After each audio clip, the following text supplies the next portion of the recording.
Bisikan Dimensi.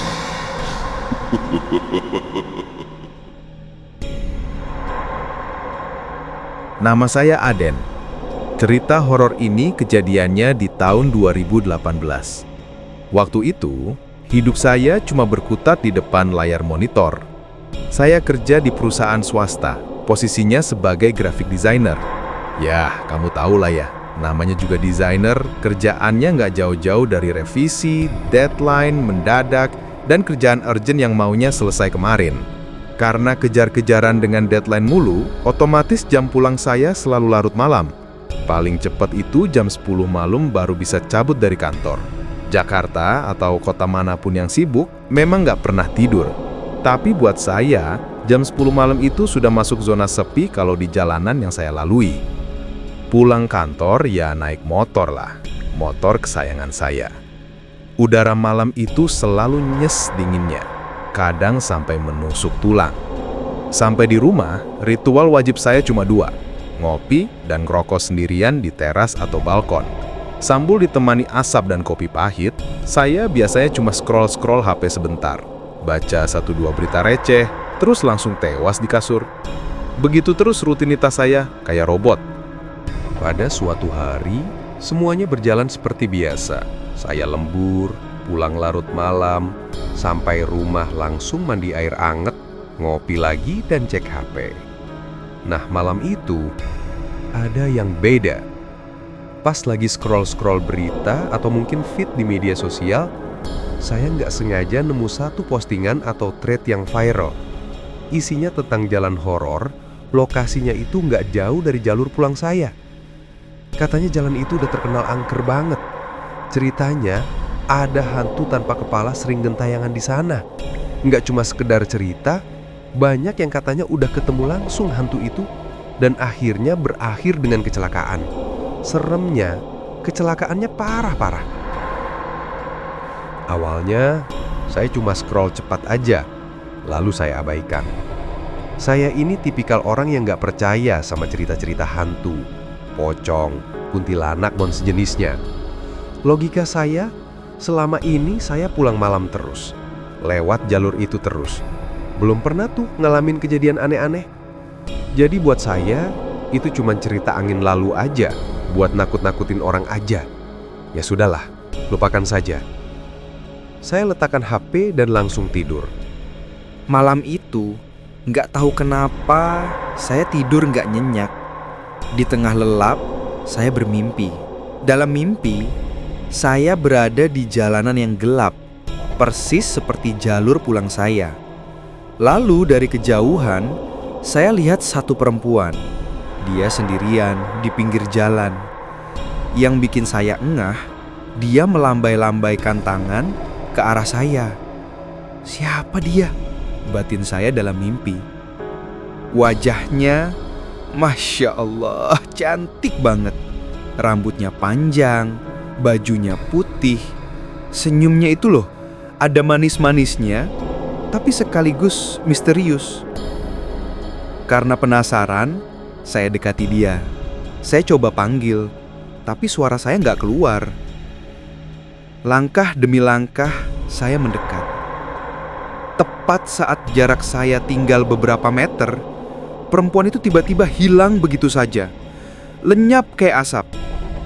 Jelep! Saya langsung terbangun, keringat dingin membasahi dahi. Jantung saya berdetak kencang, deg-degan gak karuan. Mimpi apa sih ini? Gumam saya. Saya lihat jam, baru pukul 3:30 pagi. Karena gak bisa tidur lagi, saya putuskan untuk ambil air wudhu, sholat sunnah sebentar, baru kemudian coba sambung tidur lagi. Pagi itu, mimpi itu sudah menguap, gak terlalu saya pikirkan lagi. Besoknya, saya balik ke rutinitas. Pulang kerja seperti biasa, larut malam, naik motor lagi. Kali ini entah kenapa, bawa motornya lebih santai, gak terlalu ngebut. Mungkin karena pikiran agak lelah. Sampai di satu jalan yang cukup sepi dan gelap, mata saya langsung kaget. Di pinggir jalan, ada seorang perempuan. Dia berdiri membelakangi saya, tapi postur tubuhnya, cara dia berdiri, Persis banget dengan perempuan yang ada di mimpi saya tadi malam. Loh, jangan-jangan. Kepala saya mulai sedikit berputar, tapi saya cepat-cepat menepisnya. Mungkin cuma kebetulan saja. Banyak perempuan cantik di dunia ini kan? Dan lagi pula, di dunia nyata dia cuma berdiri biasa, nggak melambai-lambai. Saya terus aja melaju. Anehnya, nggak ada rasa takut sedikit pun saat itu. Nggak tahu kenapa, tapi saya cuma merasa aneh sebentar, terus langsung fokus ke jalanan. Mungkin karena saya memang tipe orang yang cuek dan nggak percaya hantu. Saya terus gas motor, ingin cepet-cepet sampai rumah. Akhir pekan pun tiba. Weekend. Tentu saja, namanya anak muda, apalagi saya yang cuma hidup sendirian, harus keluar dan refreshing dong. Saya janjian dengan teman-teman. Kami jalan-jalan bareng naik motor. Konvoi kecil-kecilan. Kami cari warung kopi yang asik, ngopi bareng, ngobrol ngalor ngidul, dengerin cerita lucu dari teman-teman. Pokoknya malam itu fun banget, ketawa terus, sampai lupa waktu.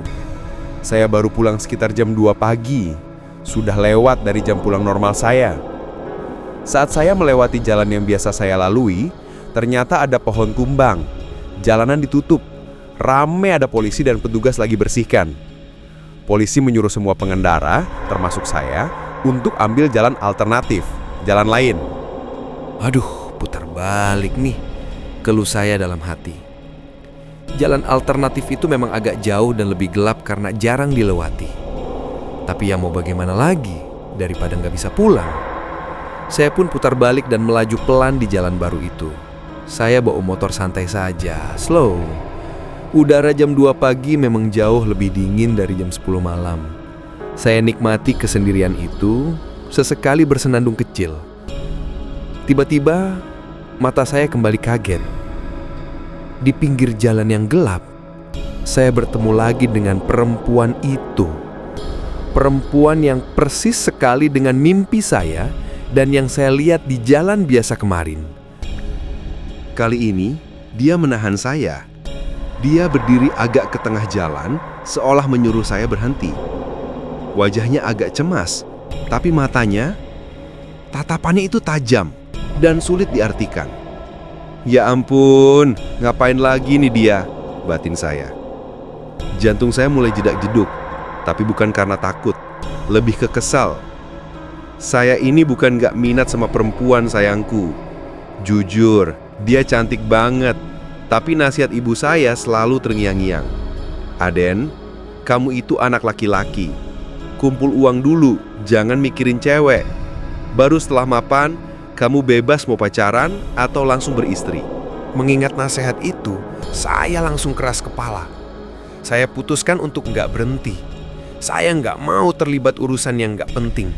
Saya nggak mau tahu kenapa perempuan ini sendirian jam segini di jalan sepi. Itu bukan urusan saya. Saya cuma mau cepat sampai rumah aja. Saya anggap dia angin lalu. Saya kasih klakson sebentar, lalu saya gas motor, melewatinya begitu saja. Saat motor saya melewatinya, pikiran saya tiba-tiba kembali ke berita horor yang saya baca beberapa hari lalu. Jalan ini ada hantu tanpa kepala. Seketika, rasa dingin yang saya rasakan di jalanan itu berubah jadi rasa dingin yang lain. Rasa dingin yang menusuk dari dalam. Tapi karena saya sudah terlanjur lewat, saya nggak mau menoleh. Saya gas lagi motor saya. Cuma kebetulan saja. Jangan negatif thinking, Den. Saya terus melaju. Saya lihat jam di motor saya. Jarum jam menunjukkan pukul 3.15 pagi. Tiba-tiba, mata saya yang fokus ke depan terbelalak lebar. Saya merasa seluruh darah di tubuh saya seakan berhenti mengalir. Perempuan yang tadi saya tinggalkan di belakang, sekarang sudah ada di depan saya. Dia berdiri di tengah jalan, jaraknya cuma sekitar 10 meter. Mustahil. Padahal saya baru saja melewatinya. Motor saya lumayan kencang. Jalan ini lurus dan panjang, nggak ada tikungan atau shortcut. Kali ini, raut wajahnya benar-benar cemas, seperti orang yang benar-benar meminta tolong dan ketakutan setengah mati. Melihat raut wajah seperti itu, insting kemanusiaan saya langsung menyala. Mungkin dia memang benar-benar butuh bantuan. Mungkin ada yang mengikutinya. Rasa merinding hebat mulai menjalar dari tengkuk sampai ke punggung. Ini bukan lagi merinding karena dingin. Ini merinding karena tahu ada yang tidak beres. Saya tarik rem, motor saya berhenti tepat di depannya. "Neng, kenapa Neng sendirian malam-malam begini? Ada apa?" tanya saya. Suara saya agak bergetar. Perempuan itu terlihat lega, tapi tatapannya masih aneh. "Mas, tadi saya tahan, Mas. Kenapa nggak berhenti?" Ucapnya suaranya pelan dan serak. Tadi kamu nahan saya di belakang sana kan? Gimana caranya kamu sudah ada di depan sini?" Saya balas bertanya. Saya sudah nggak peduli sopan santun. Rasa takut sudah menguasai. "Ah, itu lupakan saja, Mas. Saya takut. Saya cuma mau numpang minta tolong," jawabnya, sedikit panik. Saya ingin membawanya pergi dari situ. Tapi entah kenapa bibir saya bergerak sendiri. Semua rasa takut dan penasaran itu pecah jadi satu kalimat. "Neng, maaf ya. Tadi saya sempat ingat banyak orang bilang jalan ini ada hantu tanpa kepala." Tiba-tiba, perempuan itu yang tadinya cemas, perlahan-lahan bibirnya melengkung ke atas. Dia mulai tertawa. Tawanya bukan tawa lega, tapi tawa yang serak, dalam, dan menyeramkan. Saya bingung total. Tadi suaranya ketakutan, sekarang ketawa lebar. Ekspresinya berubah total. Dia mendekat ke motor saya. Wajahnya yang cantik itu kini seperti wajah iblis. "Mas bilang hantu tanpa kepala ya?" tanyanya. Suaranya berbisik namun menusuk gendang telinga saya. Saat dia mengucapkan kalimat itu, dia mengangkat kedua tangannya. Dia pegang kepalanya sendiri, tepat di bawah dagu. Lalu dengan gerakan yang sangat lambat dan mengerikan, dia mengangkat kepalanya dari lehernya sendiri. Darah segar langsung memancar dari lehernya yang terputus. Matanya yang tadi menatap saya kini terbalik dan kosong. Senyumnya yang menyeramkan itu semakin lebar. Saya cuma bisa teriak sekencang-kencangnya. Otak saya langsung blank. Semua pikiran, nasihat ibu, deadline kantor, semua hilang. Insting survival saya cuma satu: lari. Saya pecut motor saya sekuat tenaga. Dalam kondisi panik, tangan saya gemetar. Pandangan mata buram karena air mata ketakutan dan keringat dingin. Saya tidak melihat ada lubang di jalan. Atau mungkin karena saya terlalu fokus lari dari sosok mengerikan itu. Brak! Motor saya menghantam sesuatu, saya terlempar, dan setelah itu semuanya gelap. Saya nggak ingat apa-apa lagi. Esok paginya saya bangun dengan bau obat-obatan menyengat. Saya sudah berada di rumah sakit. Alhamdulillah saya cuma mengalami luka-luka ringan. Lecet di sana-sini, kaki saya kesleo parah, tapi nggak ada yang patah. Kepala saya pusing bukan main, dan saya langsung kena demam tinggi. Saat sadar, saya langsung histeris, menceritakan semua kejadian itu pada perawat dan keluarga yang menunggu. Tentu saja, mereka cuma menganggap saya mengigau karena demam tinggi. Mereka bilang saya kecelakaan tunggal karena mengantuk dan ngebut di jalan sepi. Sejak hari itu, saya sudah berjanji pada diri sendiri. Saya akan mencari rute lain sejauh apapun, seramai apapun. Saya tidak akan pernah lagi melewati jalan itu. Tidak akan pernah. Cerita horor yang saya baca di HP itu ternyata bukan angin lalu. Saya, Aden, si desainer cuek yang gak percaya hantu, akhirnya harus mengalami sendiri kengerian yang membuat saya hampir kehilangan nyawa. Dan hingga kini, kalau pulang malam, mata saya pasti selalu melirik spion. Selalu. Takut kalau tiba-tiba perempuan cantik itu sudah ada di belakang, siap menanyakan, "Mas, kenapa nggak berhenti?" Bisikan Dimensi.